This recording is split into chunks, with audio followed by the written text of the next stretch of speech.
Good morning students. आज की class start करते हैं। कक्षा 11 की प्रश्नावली चल रही है अपनी सरल रेखा। आज प्रश्नावली 10.3 के पहले अपन एग्जाम्पल सोल्व करेंगे और फिर एक्सरसाइज 10.3 को सोल्व करेंगे। एक्सरसाइज 10.3 में ये है कि सरल रेखा जो दी हुई है, ये मानक रूप में जो दी हुई है, इसको अलग अलग रूपों में बदलना। अपन ने अलग अलग रूप पढ़े हैं, ढाल रूप, अंतःखंड रूप, लंब रूप। एक दी गई रेखा को किसी भी रूप में बदलना। जैसे ये रेखा दी हुई है, एग्जाम्पल नंबर 13 बुक का, एनसीईआरटी बुक का ही है, आरबीएसई बुक का। ये रेखा दी हुई है, इसको ढाल रूप में बदलिए। अब ढाल रूप क्या होता है? y बराबर mx प्लस c। इस रूप में बदलने के लिए इस समीकरण का क्या किया जाता है? पक्षांतरण किया जाता है, और कुछ भी नहीं करना होता है। पक्षांतरण में y एक पक्ष में रहेगा तो 4y को इधर लेके तो 4y बराबर 3x प्लस 10, या y बराबर 3/4x प्लस 10/4। ये हो गया y बराबर mx प्लस c ढाल रूप। तो इस रेखा का ढाल कितना है? 3/4। इससे तुलना अगर अपन करते हैं, ढाल तो हो गया 3/4, और y अंतःखंड, ये जो c होता है वो y एक्स पर काटा गया अंतःखंड होता है, तो y अंतःखंड है 5/2। अब इसी रेखा को कहा है कि अंतःखंड रूप में बदलिए। अपन एक ही क्वेश्चन को सभी रूपों में बदल के देखेंगे। अंतःखंड रूप होता क्या है, पहले तो उसको लिखेंगे। x/a प्लस y/b बराबर 1 ये अंतःखंड रूप होता है, जहाँ a और b क्रमशः x और y पर काटे गए अंतःखंड की लंबाई होती है। अब जिस रेखा को बदलना है, उस रेखा में पहले अचर पद का पक्षांतरण करेंगे। जैसे 10 है तो 10 का पक्षांतरण इधर किया, क्योंकि ये अचर पद इधर है, इसीलिए पहले अचर पद का पक्षांतरण। अब अचर पद का गुणा अचर पद की जगह कितना होना चाहिए? 1। पहले इस 1 को बदलते हैं इस रूप में बदलने के लिए। तो जो यहाँ अचर पद आ रहा उसी का भाग पूरी ही समीकरण में देंगे। तो -10 का भाग इसमें भी दिया, इसमें भी दिया और इसमें भी दिया, तो इधर तो बन गया 1, ये -10 और -10। अब आगे देखो, अपन को रूप याद रखना है। x/a यानी x का गुणांक भी 1 होना चाहिए और y का गुणांक भी 1 होना चाहिए। यहाँ x का गुणांक जो 3 है, उस 3 का भाग नीचे दे दिया, ये 3। ये और ये सेम ही है, क्योंकि -10/3 को कहो अगर वापस सीधा करते हैं तो बीन वापस 3x बटे -10 होती है। ऐसे ही ये जो 4 है, -4 का नीचे जाएगा, ये -4 कहाँ जाएगा? नीचे जाएगा, क्योंकि यहाँ होना चाहिए प्लस होना चाहिए, तो -4 भी -10 के नीचे चला गया। तो x बटे -10/3, और माइनस से माइनस कैंसिल हो गया, 10/4 का जब हुआ 2 से कैंसिल हुआ तो 5/2 बचा है। ये हो गया अंतःखंड रूप, जहाँ x का अंतःखंड तो हो रहा है -10/3 और y का अंतःखंड हो रहा है 5/2। ये अंतःखंड हो गया। सेकंड, अपन ने ये जो समीकरण दी हुई है उसी को लंब रूप में बदलना है। ये 3x - 4y दिया हुआ है, इसी लंब रूप होता है ये x cos alpha plus y sin alpha बराबर p, जहाँ पर p रेखा पर मूल बिंदु से डाले गए लंब की लंबाई होती है, और अल्फा जो होता है मूल बिंदु जो लंब होता है, वो x के साथ जो कोण बनाता है उसको कहते हैं अपन अल्फा। इस रूप में बदलने के लिए सबसे पहले जो अचर पद है, जैसे इसमें था अचर पद को इधर ले गए, वैसे ही अचर पद को इधर ले जाना है, और दूसरा काम करना कि अचर पद को धनात्मक बनाना है। अंतःखंड रूप में बदलने के लिए तो अचर पद को 1 बनाना था, और इस रूप में बदलने के लिए अचर पद का गुणांक पॉजिटिव होना चाहिए, क्योंकि ये p जो है वो लंबाई है, और लंबाई कभी भी ऋणात्मक नहीं होती है। तो इसको अपन ने पॉजिटिव बनाया, तो पूरी इसको पॉजिटिव बनाने के लिए क्या किया? पूरे ही समीकरण को माइनस से गुणा कर दिया। यहाँ तक तो क्लियर हो गया। अब इस रूप में बदलने के लिए √a² प्लस b² का भाग सभी में देंगे। a तो a जहाँ -3 और b है 4, तो -3 का स्क्वायर प्लस 4 का स्क्वायर पूरी समीकरण में भाग दिया है, क्योंकि स्क्वायर करने पर कोई फर्क नहीं पड़ता, माइनस प्लस, इसलिए माइनस नहीं लिखा अपन ने। इसमें भी भाग दिया, इसमें भी भाग दिया और इसमें भी भाग दिया। ये 3 का स्क्वायर प्लस 4 का स्क्वायर हो गया 25, 25 का वर्गमूल हो गया 5, यानी -3x/5 प्लस 4y/5 बराबर 10/5, जो कि हो गया 2। तो cos अल्फा बराबर तो हो गया -3/5। इस रूप से अगर अपन तुलना करते हैं तो sin अल्फा हो गया 4/5, और मूल बिंदु से डाले गए लंब की लंबाई हो गई 2। मूल बिंदु से रेखा पर डाले गए लंब की लंबाई p हो गई है 2, और ये वैल्यू हो गई है। अब ऐसे एक और क्वेश्चन सोल्व करते हैं, एग्जाम्पल नंबर 14। ये समीकरण दिया हुआ है, इसको भी ढाल रूप में भी बदलना है, अंतःखंड रूप में भी बदलना है, और लंब रूप में भी बदलना है। ढाल रूप होता है अपना y बराबर mx प्लस c। अभी पिछले क्वेश्चन में देखा कि ढाल रूप में बदलने के लिए केवल पक्षांतरण किया जाता है। इस रूप में, यानी y एक पक्ष में रहेगा और बाकी संख्याएं दूसरे पक्ष में चली जाएगी। तो y तो इधर ही रह गया, ये उधर गई तो -√3x + 8 हो गया। ढाल तो हो गया -√3 और y अंतखंड हो गया 8। अब इसी को अंतखंड रूप में बदलना। अंतखंड रूप होता है, पहले रूप तो याद करने हैं आपको, x/a + y/b = 1। इस रूप में बदलने के लिए सबसे पहले तो इधर 1 बनाना, अचर पद को ले गए दूसरे पक्ष में, ये दूसरे पक्ष में, और फिर इसको 1 बनाना है। तो इसको 1 बनाने के लिए यहाँ 8 है तो 8 का भाग पूरी इक्वेशन में देंगे जिससे कि ये 1 बन जाए। तो √3x/8 + y/8 = 8/8 जो हो गया 1। अब थर्ड स्टेप में x और y का गुणांक होना चाहिए 1। देखो यहाँ कुछ भी नहीं, x का गुणांक जो भी आ रहा है वो उसके नीचे चला जाएगा, x/8/√3 + y/8 = 1। ये हो गया। अब इसकी इससे तुलना करते तो x अंतखंड तो हो गया 8/√3 और y अंतखंड हो गया 8। ये हो गया दोनों ही वैल्यू। अब इसी इक्वेशन को लंब रूप में बदलना है। लंब रूप होता है ये। लंब रूप में बदलने के लिए अपन क्या करते हैं कि अचर पद को इस दिशा में ले जाते हैं, उसको धनात्मक बनाते हैं, यहाँ धनात्मक ही है। उसके बाद जो भी x और y के गुणांक है उसको स्क्वायर करके, उसका ऐड करके फिर उसका भाग दिया, वर्गमूल का भाग दिया जाता है। √3 + 1 का स्क्वायर हो रही है, पूरी इक्वेशन में भाग दिया अपन ने। √3 का स्क्वायर + 1 का स्क्वायर, √3 का स्क्वायर + 1 सभी में भाग दिया, यानी √a² + b² का भाग पूरी इक्वेशन में दिया। √3 का स्क्वायर हो गया 3, 3 + 1 कितना हो गया 2। तो √3x/2 + y/2 = 8/2 जो कि हो गया 4। अब इसकी अपन अगर इससे तुलना करें तो cos α बराबर तो हो गया √3/2, sin α बराबर हो गया 1/2 और p हो गया 4 इकाई। देखो अब यहाँ से अपन को अल्फा की वैल्यू भी निकाल सकते, क्योंकि ये मान अपने सार नहीं किया है तो अपन निकाल सकते हैं। cos α √3/2 और sin α है 1/2। दोनों ही मान धनात्मक है, यानी कि अपना अल्फा दोनों एक साथ ऐसा मान निकालना जो इसको भी संतुष्ट करे और इसको भी संतुष्ट करे। दोनों ही धनात्मक है, यानी कि अल्फा प्रथम चतुर्थांश का कोण है। तो प्रथम चतुर्थांश में cos α √3/2 कब होता है 30 डिग्री पर, और ये sin α भी sin 30 भी होता है 1/2, यानी अल्फा तो हो गया 30 और मूल बिंदु लंब द्वारा x अक्ष के साथ बना कोण हो गया 30 डिग्री और लंब की लंबाई हो गई 4 इकाई।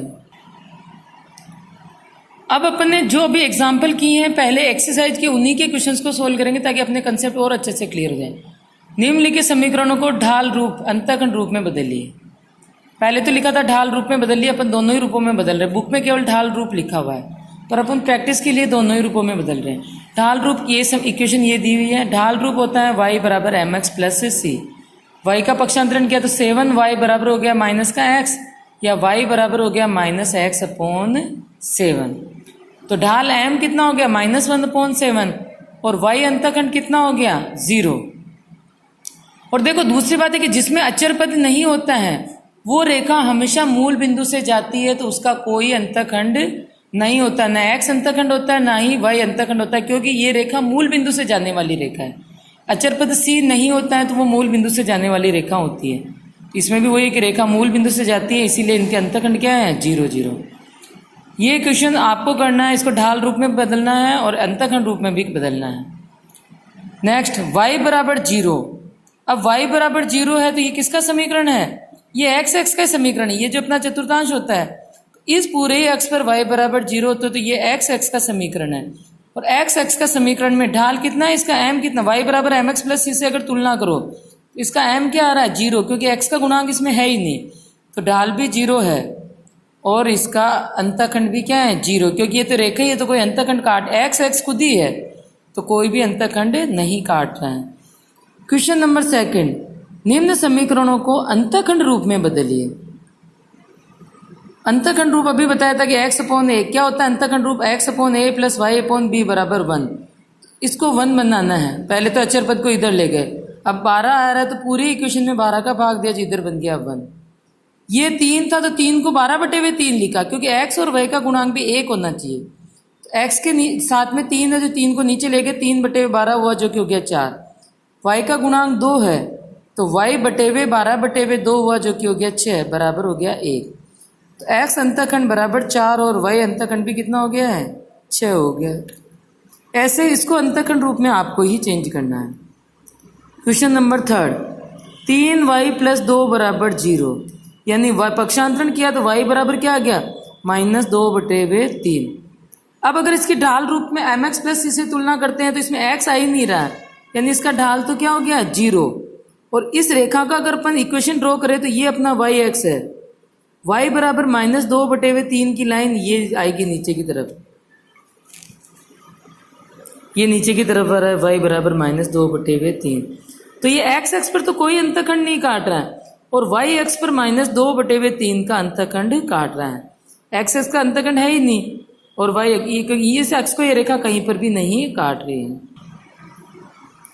नेक्स्ट क्वेश्चन नंबर 3, ये इक्वेशन दी हुई है, उसको लंब रूप में बदलिए।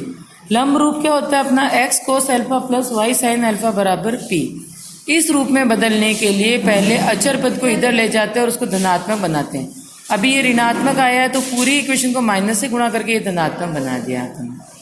उसके बाद भाग देते हैं, इन दोनों के गुणांकों का भाग देते हैं, इन दोनों के गुणांकों का स्क्वायर करके ऐड करके वर्गमूल का भाग देते हैं। तो इसका गुणांक तो -1 और इसका हो गया √3, तो -1 का स्क्वायर प्लस √3 का स्क्वायर। ये माइनस लिखा नहीं है मैंने, क्योंकि माइनस लिखो या नहीं लिखो कोई फर्क नहीं पड़ता है, माइनस का स्क्वायर भी वही होता है इसीलिए।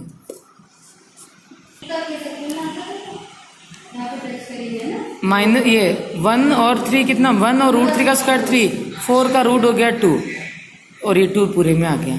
अब cos अल्फा बराबर हो गया -1/2 और sin अल्फा बराबर हो गया √3/2 जब इससे तुलना की है तो, और p बराबर हो गया 4। तो मूल बिंदु से डाले गए लंब की लंबाई तो हो गया 4 इकाई।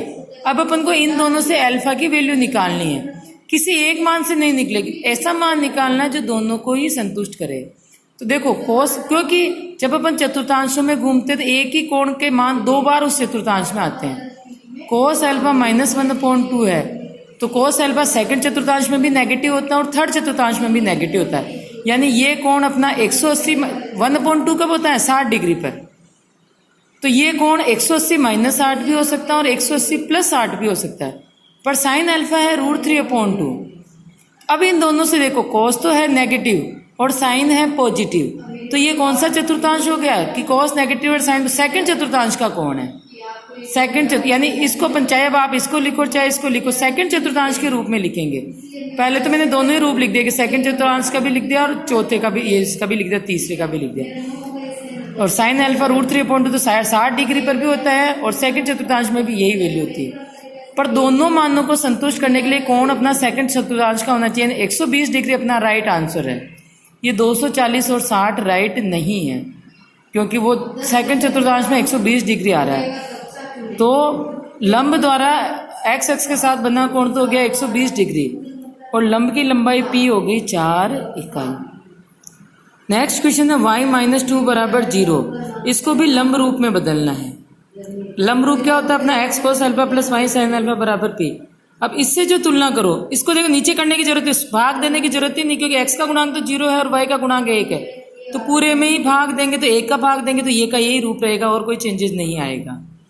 अब अगर x cos alpha plus y sin alpha बराबर p से तुलना करो तो cos अल्फा तो क्या है 0, क्योंकि x का गुणांक होता है cos अल्फा जो 0 है, और sin अल्फा बराबर है 1 और p बराबर है 2।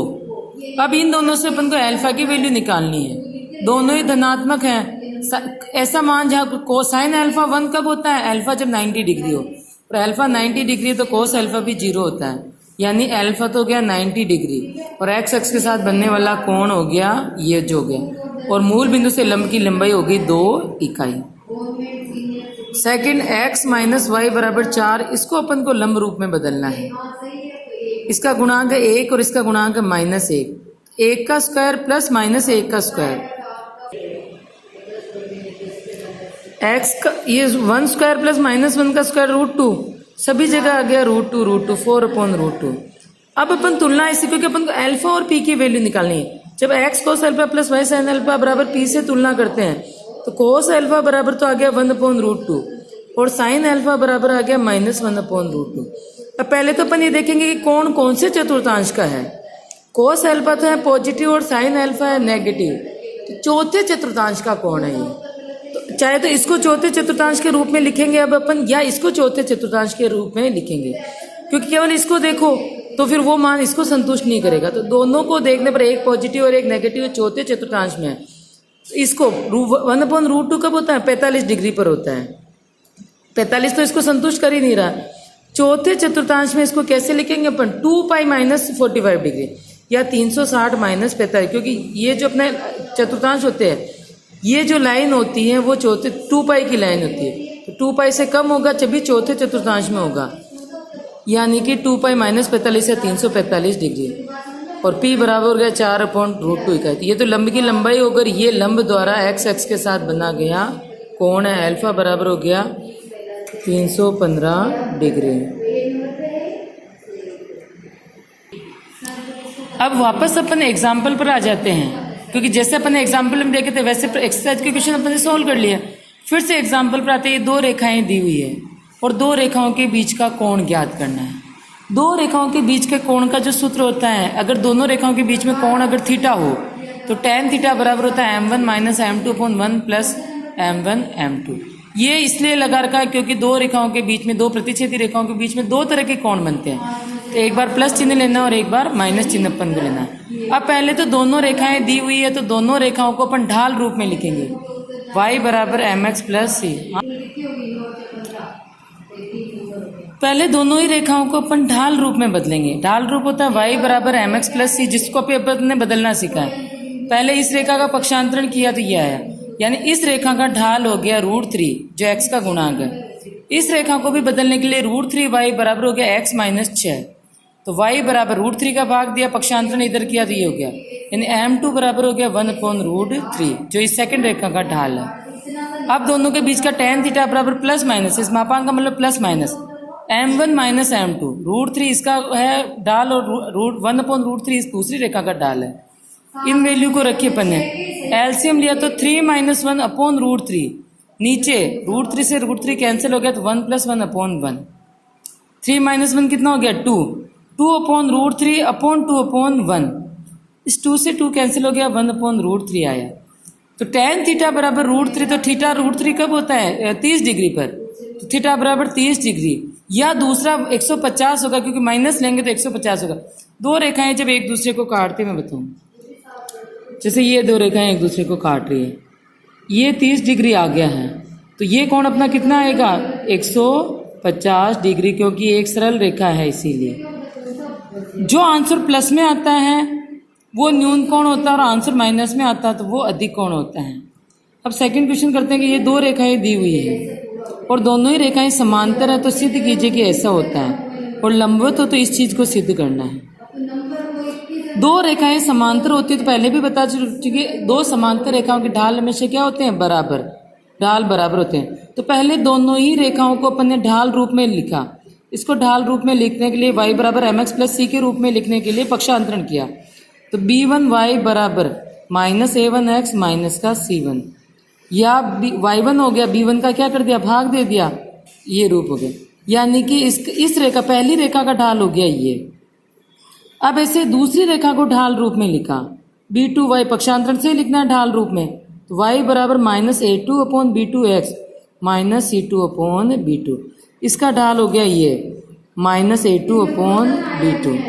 अब क्योंकि दोनों ही रेखाएं समांतर है तो ढाल क्या होते हैं बराबर, m1 m2 बराबर माइनस a1 a2, ये जो ढाल है दोनों ये बराबर हो गए, माइनस a1/b1 और माइनस a2/b2 क्या हो गए बराबर, माइनस से माइनस कैंसिल हो गया, a1 ये इसे a2 को इधर लिया तो a1/a2 बराबर b1/b2।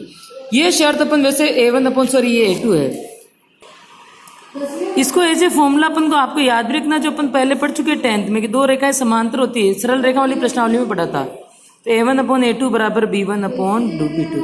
अब यही रेखाएं यदि लंबवत हैं तो लंबवत रेखा का ढाल क्या होता है m1 m2 बराबर -1 होता है, या m1 बराबर -1/m2 होता है। m1 की वैल्यू रखी माइनस a1/b1 बराबर m2 की वैल्यू रखी, तो माइनस से माइनस कैंसिल होगा, ये पार्ट हो गया उल्टा, तो माइनस a1 a2 बराबर हो गया b1 b2, पक्षांतरण किया तो a1 a2 plus b1 b2 बराबर 0। ये अपने आप में फॉर्मूला है, तो आपको फॉर्मूला रूप में भी याद रखना है कि दो रेखाएं लंबवत होती हैं तो उनके गुणांकों का गुणा का योग 0 होता है, a1 a2 plus b1 b2 बराबर 0 होता है। तो लंबवत और समांतर की जो ये शर्त है वो आपको याद भी रखनी है। नेक्स्ट एग्जाम्पल नंबर 17, रेखा x माइनस 2y प्लस 3 बराबर 0 के समांतर रेखा व लंबवत रेखा का समीकरण ज्ञात करो जो इस बिंदु से जाती है। एक रेखा का समीकरण ज्ञात करना जिसमें एक शर्त तो दी हुई कि वो इस बिंदु से जाती है और दूसरी शर्त ये कि जो रेखा इस बिंदु से जाने वाली है वो इस रेखा के समांतर। एक बार अपन समांतर का निकालेंगे और ये अपने आप में दो क्वेश्चंस हैं। तो पहले दो समांतर रेखाओं के ढाल क्या होते हैं? समान। इस रेखा को अपन ने ढाल रूप में बदला, y बराबर एम एक्स प्लस सी में 2y बराबर x प्लस 3 या y बराबर x बटा 2 प्लस 3 बटे वे 2। तो ढाल m हो गया 1 बटे वे 2। समांतर रेखा का ढाल m हो गया 1 बटे वे 2। अब अपन को रेखा का समीकरण निकालना y माइनस y1 बराबर, क्योंकि ढाल भी आ गया और बिंदु भी है, तो 1 बटा 2 x minus x1, y minus ये पॉइंट की वैल्यू यहाँ रखी, ये रेखा का समीकरण। अब इसी के अपन को लंबवत रेखा का समीकरण निकालना है। तो रेखा का ढाल अगर 1 बटा 2 है तो इसके लंबवत रेखा का ढाल, इस रेखा के लंबवत रेखा का ढाल -1 अपॉन m होता है, यानी माइनस का हो जाएगा 2, -2 हो गया। तो लंबवत रेखा पॉइंट तो वही है जो इसमें दिया हुआ है 1 और -2। तो y माइनस y1 बराबर m x माइनस x1, केवल ढाल की जगह लिखा अपन ने -2, गुणा करके पक्षांतरण किया तो ये इसके लंबवत रेखा का समीकरण आया है। चलो यहाँ तक के क्वेश्चन करने हैं, बाकी अपन नेक्स्ट क्लास में करेंगे।